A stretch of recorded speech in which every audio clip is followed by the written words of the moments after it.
தமிழ்நாடு அரசு நிதி வழங்கும் திட்டங்களுக்கு மோடி அரசு ஸ்டிக்கர் ஒட்டிக் கொள்வதாக திமுக துணை பொதுச் செயலாளர் கனிமொழி விமர்சித்துள்ளார். தூத்துக்குடி மாவட்டம் திருச்செந்தூர் சட்டமன்ற தொகுதி திமுக வேட்பாளர் அனிதா ராதாகிருஷ்ணனை ஆதரித்து கனிமொழி எம்பி பரப்புரை மேற்கொண்டார்.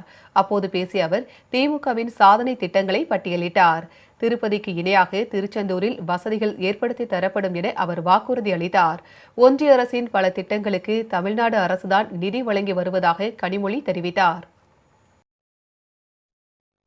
தொடர்ந்து தமிழ்நாட்டுக்கு கொடுக்க வேண்டிய நிதியை கொடுக்கறது இல்ல. நமக்கு 100 நாள் வேலை, அந்த வேலையும் கொடுக்கறது இல்ல, சம்பளமும் கொடுக்கறது இல்ல. மோடி வீடுன்னு வீடு கட்டுறாங்க, அதுக்கு காசும் கொடுக்கறது இல்ல. அதுக்கு யார் காசு கொடுக்கறா?